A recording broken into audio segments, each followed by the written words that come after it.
প্রিয় শিক্ষার্থী, আশা করি তোমরা ভালো আছো। এই করোনার করুণ কালে যেভাবে আবারও বলছি, বারবার একই কথা বলতে হয়, কেননা যে করোনার কারণে সারা দুনিয়ায় এক ধরনের আতঙ্ক, ভীতি চলছে সারা দুনিয়াতে। সেই আতঙ্ক এবং ভীতির মধ্যেই কিন্তু আমাদের দিনানিপাত করতে হচ্ছে, জীবনযাপন করতে হচ্ছে। আশা করি তোমরা ঘরে এবং বাইরে যে যেখানে যেভাবে আছো ভালো আছো, সুস্থ আছো, স্বাভাবিক আছো।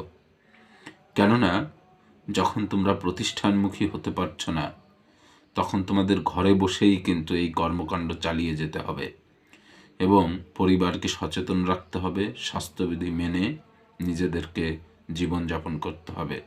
একটি বিষয় তোমাদের অবগতির জন্য জানিয়ে রাখি, তোমরা যারা দ্বিতীয় বর্ষের ছাত্র, তাদের সম্পর্কে মাননীয় শিক্ষামন্ত্রী একটি বক্তব্য দিয়েছেন যে যারা এসএসসি এবং এইচএসসি পরীক্ষার্থী আছো, তাদের নির্দিষ্ট সময়ে পরীক্ষা না হলেও, তোমরা তো ক্ষতিগ্রস্ত হয়েছ, না হলেও 2 থেকে 3 মাস পরে কিন্তু পরীক্ষাটি নিশ্চয়ই হয়ে যাবে। ফলে তোমরা অন্য কোনো চিন্তা নিয়ে সামনে পড়াশোনাকে স্টপ করে দিও না, তাহলে কিন্তু ক্ষতির সম্মুখীন হবে। কেননা তোমাদের একটি ভালো ফলাফল আগামী দিনে ভালো কিছু করার জন্য প্রাণিত করবে এবং তোমরা সেই লক্ষ্যে পৌঁছাতে পারবে। ফলে আশা করি সবাই পড়াশোনা করছো এবং কোনো রকমের কোনো সমস্যা হলে কমেন্ট বক্সে তোমরা জানাবে, আমরা তার সমাধান দেওয়ার চেষ্টা করব। আমরা গত ক্লাসে আলোচনা করেছিলাম লর্ড কর্নওয়ালিসের চিরস্থায়ী বন্দোবস্ত সম্পর্কে, চিরস্থায়ী বন্দোবস্তের ফলাফল সম্পর্কে আলাপ করেছিলাম। ফলাফলের মধ্যে কি ছিল? সামাজিক ফলাফলের মধ্যে ছিল কুফল এবং সুফল। কিন্তু কুফল সুফল যাই হোক না কেন, তার যে একটা ফার রিচিং ইম্প্যাক্ট ছিল, একটা সুদূর প্রসারী যে প্রভাব ছিল, সেটি কিন্তু অস্বীকার্য নয়। আমরা অস্বীকার করতে পারি না, কারণ এই চিরস্থায়ী বন্দোবস্তের ফলেই কিন্তু আমাদের সমাজ জীবনে এবং অর্থনৈতিক জীবনে এক ব্যাপক পরিবর্তন সাধিত হয়।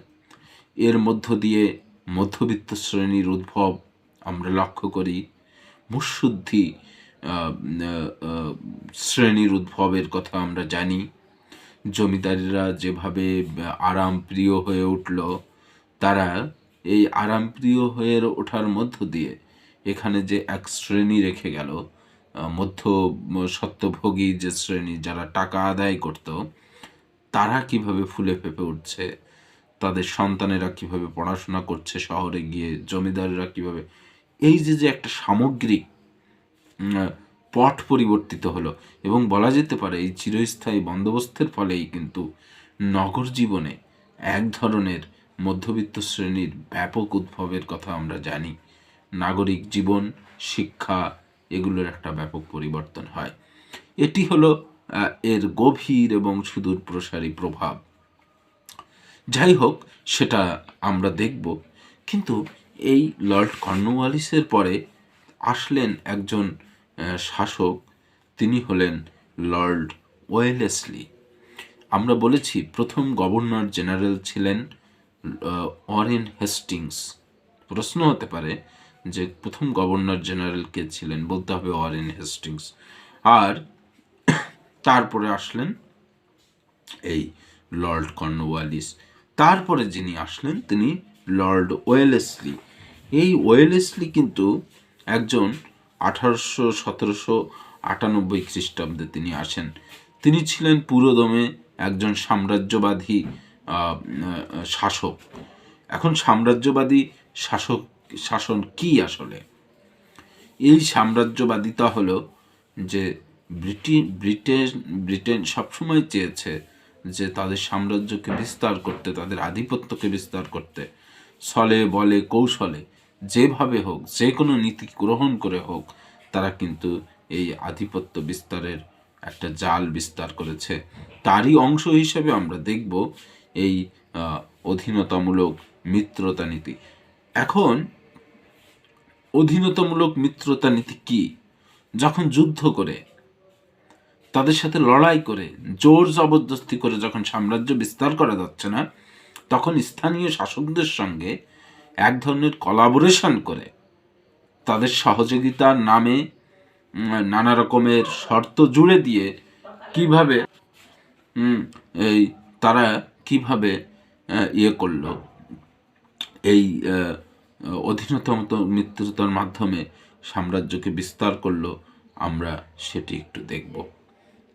তাহলে প্রশ্ন হতে পারে, অধীনতামূলক মিত্রতা নীতির প্রবর্তককে লর্ড ওয়েলেসলি। মাস্ট কোশ্চেন হবে, এটি কিন্তু জেনে রাখা দরকার। লর্ড ওয়েলেসলি ভারতে আগমন করে যত সম্ভব ভারতের রাজ্যগুলো ইংরেজদের নিয়ন্ত্রণে আনার সংকল্প করেন। ওই যে বললাম যে সাম্রাজ্যবাদী নীতি তিনি গ্রহণ করলেন। দুটি উদ্দেশ্য দ্বারা ওয়েলেসলি পরিচালিত হন। একটি হলো কি, সমগ্র আর্যাবর্ত ও দাক্ষিণাত্য রাজনৈতিক মৈত্রী স্থাপন করে ব্রিটিশ শক্তিকে সার্বভৌম শক্তিতে পরিণত করা। দাক্ষিণাত্যের যে অঞ্চল, এখানে তাদের সঙ্গে মিত্রতা ঘোষণা করে কিভাবে এই রাজাদের সঙ্গে মিত্রতা ঘোষণা করে কিভাবে নিজের আধিপত্যকে বিস্তার করা যায় সেটি তিনি গ্রহণ করলেন। দুই, ভারত থেকে ফরাসি প্রভাব দূর করে ফরাসি সাম্রাজ্য গঠনের পরিকল্পনাকে ব্যর্থ করে দেওয়া। মানে দুইটা নীতি ছিল, কেননা সবসময় আমরা দেখেছি যে ব্রিটিশ এবং ফ্রান্স এই দুইটা দেশের মধ্যে কিন্তু এক ধরনের ব্যাপক দ্বন্দ্ব। এবং যখন ইংরেজরা এখানে আসলো, ফরাসিরা আগে এসেছে, এসে ফরাসিরা যেভাবে প্রভাব বিস্তার করেছে, সেই প্রভাবকে তারা মোকাবেলা করার জন্যে, তাদেরকে বিতাড়িত করার জন্যে দেশীয়দের সাথে আতাত করে তাদের কিভাবে বিতাড়িত করা যায়, তাদের আধিপত্যকে এখানে কিভাবে ক্ষুণ্ণ করা যায়, ব্যবসা বাণিজ্যের খাতিরে তারা কিন্তু সেটি করেছে।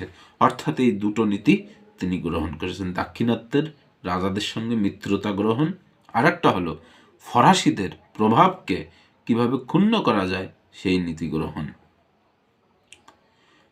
এখন আমরা দেখব যে এই অধীনতামূলক মিত্রতা নীতি আসলে কি ছিল, এটি একটু দেখে নেওয়া যেতে পারে। এটি ছিল ভারত শাসনভার গ্রহণ করে ওয়েলেসলি লক্ষ্য করেন যে ভারতের রাজাগণ ইউরোপীয় সামরিক সাহায্য লাভের জন্য ব্যাকুল। দেখো, মানে স্থানীয় যে রাজা ছিলেন তারা সামরিকভাবে এতটা অদূরদর্শী ছিলেন, এতটা অদক্ষ ছিলেন, অপদার্থ ছিলেন যে ওই পাশ্চাত্য মানে ইউরোপের সোলজারদের সহযোগিতা নেওয়া, তাদের সহযোগিতা নিয়ে তারা কিন্তু নিজেরা টিকে থাকতো। এবং পারস্পরিক দ্বন্দ্ব দেখা যাচ্ছে, আরেকটা রাজ্যের সঙ্গে দ্বন্দ্ব, নিজের সৈন্যকে বৃদ্ধি না করে তারা অন্য সৈন্যের উপরে ডিপেন্ডেন্ট। যখনই ডিপেন্ডেন্ট হওয়া শুরু করলো, দেখা যাচ্ছে ফরাসি সৈন্যের উপরে ডিপেন্ডেন্ট, দেখা যাচ্ছে ব্রিটেনের সৈন্যের উপর ডিপেন্ডেন্ট, তখন কিন্তু এই যে ছিদ্র, এই যে ফাঁক, এই ফাঁক দিয়ে ঢুকে পড়লেন ওয়েলেসলি। তিনি এর সুবিধাটা নেওয়ার চেষ্টা করলেন। কিভাবে আমরা একটু দেখি। সেটি হলো, ওয়েলেসলি ফরাসি সাহায্যের পরিবর্তে তারা যেন ব্রিটিশদের প্রতি আকৃষ্ট হয় সেজন্য অধীনতা মিত্রতা বলছে যে যেহেতু ইউরোপের সৈন্যদের প্রতি তাদের আস্থা, তারা নিতে চায়, তাদের হাত করতে চায়, সেখানে কিন্তু ওয়েলেসলি চাইলেন যে ফরাসি সৈন্যরা যাতে সেখানে নাক না গলাতে পারে, সেজন্য ব্রিটেনের সৈন্যদের কিভাবে নেওয়া যায় তিনি নানা রকমের সহজ কিন্তু ক্রিটিক্যাল শর্তগুলো জুড়ে দেন, দিয়ে এই ব্রিটিশ সৈন্যের প্রতি আকৃষ্ট কিভাবে করান আমরা দেখব। এক, কোনো দেশীয় রাজ্য যদি অধীনতামূলক মিত্রতা নীতিতে আবদ্ধ হয়, মানে দেশীয় রাজ্য মানে ভারতের রাজ্য হয়, তবে ব্রিটিশ সরকারের অনুমতি ভিন্ন অপর কোনো রাজ্যের বিরুদ্ধে যুদ্ধ ঘোষণা বা কোনো ধরনের আলাপ আলোচনা করতে পারবেন। বলছে যদি এদেশীয় কোনো রাজা অধীনতামূলক মিত্রতা নীতি গ্রহণ করে, ব্রিটেনের সহযোগিতা চায় সৈন্যদের, তাহলে পাশের রাজ্যকে আক্রমণ করতে হলে এই ব্রিটেনের ওয়েলেসলির কাছে অনুমতি নিতে হবে, তাহলে তাকে সৈন্য সাহায্য দেবে। এটি কিন্তু ভয়াবহ। তার মানে একজন রাজার যে সার্বভৌমত্ব, তার যে ক্ষমতার সার্বভৌমত্ব, সেটাকে কিন্তু হরণ করা হচ্ছে এই সৈন্য প্রদানের মাধ্যমে। ফলে এটা ছিল তার একটা কূটকৌশল। দ্বিতীয়ত, শক্তিশালী দেশীয় রাজাগণ নিজ নিজ রাজ্যের মধ্যে একদল ইংরেজ সেনা পোষণ করবেন। বলছে যে ঠিক আছে, আমরা তো সহযোগিতা করব, কিন্তু তোমার রাজ্যের মধ্যে একদল ইংরেজ সেনা রাখতে হবে। তবে সেনাদের ব্যয় নির্বাহের জন্য তাদের রাজ্যের একাংশ কোম্পানির হাতে। কত বড় ভয়ঙ্কর!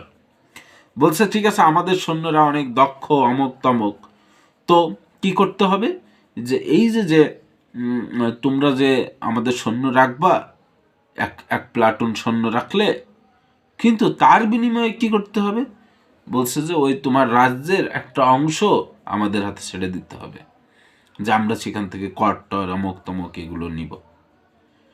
এখন এখানকার রাজাদের তো জায়গার কোনো অভাব নেই, দাও ওটুকু দিয়ে দিলাম। এই যে অদূরদর্শিতা, এগুলো কিন্তু পরবর্তীতে সাম্রাজ্যবাদ বিস্তারে ওয়ালেসকে বড় রকমের ভূমিকা পালন। অপেক্ষাকৃত ছোট রাজ্যগুলো রাজ্যের একাংশ ছাড়ার পরিবর্তে বছরে একটি নির্দিষ্ট পরিমাণ অর্থ প্রদান বলে, যে এই সৈন্যগুলো তোমরা রাখছো, তাদের তো ভরণ পোষণ দিবাই, আবার তার বিনিময়ে, এই সৈন্য রাখার বিনিময়ে ওই অঞ্চলগুলো ছেড়ে দিতে হবে। আর যদি ছোট রাজ্য হয়, তাহলে সেই ছোট রাজ্যগুলো তাদেরকে বছরে একটা নির্দিষ্ট অর্থ প্রদান করবে। এই বিষয়টি ছিল। আবার মিত্রতা সূত্রে আবদ্ধ সব দেশীয় রাজ্য থেকে একমাত্র ইংরেজ ছাড়া অন্য সব ইউরোপীয় কর্মচারী ও নাগরিকদের বলছে যে তুমি আমার সাথে মিত্রতা গ্রহণ করলে, কিন্তু সেই মিত্রতা শুধু আমার সঙ্গেই করতে হবে। অন্য দেশীয়, যেমন যদি ধরি পর্তুগিজ, ওলন্দাজ, তারপরে ফরাসি যে কর্মকর্তারা আছে, ব্যবসা বাণিজ্য করতে এসছে, এ সৈন্য আছে, সবাইকে রাজ্য থেকে বিতাড়িত করতে হবে। এই যে তাদের নিজেদেরকে এস্টাবলিশড করার যে একটা ব্যাপক পায়তারা, এটি কিন্তু আমরা এখানে দেখতে পাচ্ছি। এটি ছিল কিন্তু তাদের একটা বড় রকমের কূটকৌশল। কেননা অন্যরা থাকলে নিজেরা তো আসলে ভাগ বসাতে পারবে না ঠিক মতো, নিজেদের আধিপত্যকে বিস্তার করতে পারবে না। সেই জন্য আমরা দেখতে পাচ্ছি কিন্তু এই ফরাসিরা ছিল হলো ব্রিটেনের সবচেয়ে কাছের প্রতিদ্বন্দ্বী। সেজন্য তারা চেয়েছে যে ফরাসি কোনো সৈন্য যাতে এখানে না থাকে। এই ওয়েলেসলি কিন্তু এগুলো উপরের শর্তগুলোর বিনিময়ে ব্রিটিশ সরকার অধীনতামূলক মিত্রতায় আবদ্ধ রাজাদের রাজ্যের নিরাপত্তার দায়িত্ব গ্রহণ করবে। একটা দেশীয় রাজ্য কিভাবে ক্রমাগতভাবে তাদের অধীনে চলে যাচ্ছে, তারা কিভাবে শর্তগুলো মেনে নিচ্ছে, বলছে তোমাকে রক্ষার সমস্ত দায়িত্ব আমি নিব। এর নিশ্চয়তা কি? কেন একটা তখন যে আমরা সার্বভৌমত্বের যে ধারণাটা পোষণ করি, আসলে তখন তো ছিল না যে যাকে পারে আক্রমণ করে মায়েরা ধৈরা করে সে রাজ্য দখল করবে। তাহলে কিসের বেসিসে তাদের উপরে আস্থা এনে এই কাজগুলো করলো? এগুলো কিন্তু খুব ভয়াবহ, এবং সাম্রাজ্যবাদ বিকাশে এটা কিন্তু বড় রকমের ভূমিকা পালন করে। দেশীয় রাজাদের নিরাপত্তার বিনিময়ে তাদের স্বাধীন সার্বভৌম রাজনৈতিক সত্তার বিসর্জনই ছিল এই নীতির মূল। আমি যেটা বলেছি যে নিজের যে ব্যক্তিত্ব, নিজের যে সার্বভৌমত্বের ব্যাপার, সেটিকে জলাঞ্জলি দিয়ে, বিসর্জন দিয়ে কিভাবে এরা এই নীতি গ্রহণ করতে পারলো, এটিও ভাবার বিষয়। যেমন তেমনি ওয়ালেসলির সার্থকতা ওখানেই, যেখানে তিনি এটাকে পটাতে পেরেছেন, আসলে তাদেরকে কনভিন্স করতে পেরেছেন। এই যে তার বিচক্ষণতা, সেটি আসলে পরবর্তীতে এই সাম্রাজ্য বিকাশে, সাম্রাজ্যবাদী হওয়াতে তাদেরকে এবং সাম্রাজ্য বিকাশে এক অনন্য ভূমিকা পালন করেছে বলে আমরা বোধ করি। অর্থাৎ আমরা যদি দেখি যে এই মুঘলদের যে ক্ষয়িষ্ণু শাসন ব্যবস্থা, ভঙ্গুর ভেঙে যাওয়া এবং ছোট ছোট রাজ্য স্বাধীন হওয়া, এই স্বাধীন রাজ্যগুলোর মধ্যে যে অপদার্থ যে শাসকেরা ছিল, আমরা এর মধ্যে দু একজনকে বাদে দেখছি প্রায় সবাই অপদার্থ। যেমন আমরা মহীশূরের ইয়েকে দেখছি, টিপু সুলতানকে দেখছি, হায়দার আলীকে দেখছি। হায়দার আলী কিন্তু প্রথম ব্রিটিশদের বিরুদ্ধে এই অস্ত্র ধারণ করেন। এটি বলতে হবে যে ব্রিটিশ বিরোধী আন্দোলনের, ব্রিটিশদের বিতাড়নের জন্য প্রথম অস্ত্রটা ধারণ করেন কে, এই প্রশ্ন আসতে পারে। এটা কিন্তু হায়দার আলী, টিপু সুলতানের বাবা। এটা আমরা দেখব। এরকমের কয়েকজন ছাড়া সবাই প্রায় এই অধীনতামূলক মিত্রতা যখন গ্রহণ করেছে, আস্তে আস্তে নিজেদের রাজ্য কিন্তু করায়ত্ত করতে সফল হয়েছে এই ওয়ালেসলিরা। ওয়ালেসলির এই অধীনতামূলক মিত্রতা নীতি এই উপমহাদেশে ব্রিটিশ সাম্রাজ্য বিস্তারের পথ প্রশস্ত করে। আমি আগেও বলেছি সেই ঘটনাটি। অবশেষে ওয়ালেসলি তার সাম্রাজ্যবাদী অধীনতামূলক মিত্রতা নীতি প্রয়োগে অগ্রসর হন। সর্বপ্রথম এই নীতি প্রয়োগ করা হয়, এই যে এখন একটা কথা বলবো যে কোথায় প্রয়োগ করলো, তাহলে প্রায়োগিক জায়গাটা কোথায়? হায়দ্রাবাদের নিজামের রাজ্য।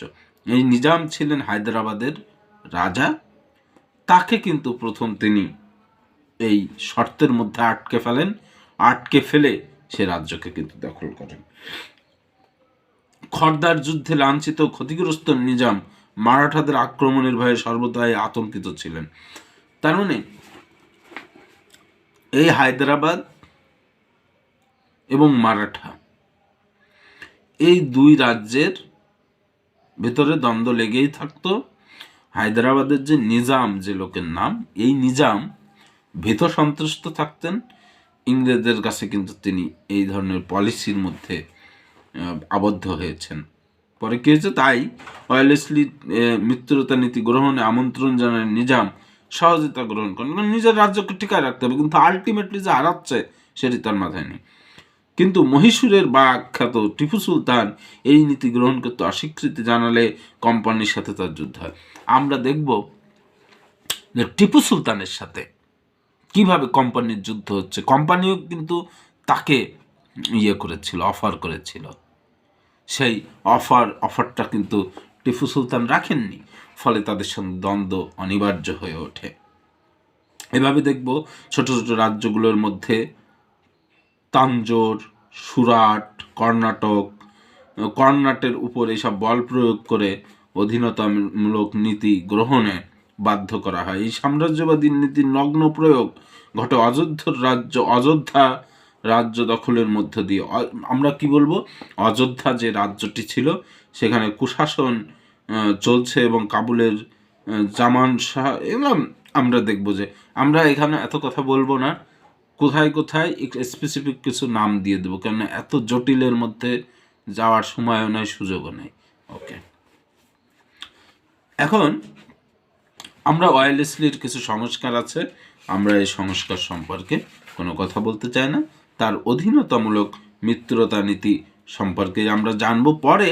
এই অধীনতামূলক মিত্রতা নীতি যে গ্রহণ করলেন না টিপু সুলতান এবং হায়দার আলী, আমরা এ বিষয়ে একটু আলোকপাত করে তারপর লর্ড বেন্টিংয়ে চলে যাব। ধন্যবাদ সবাইকে।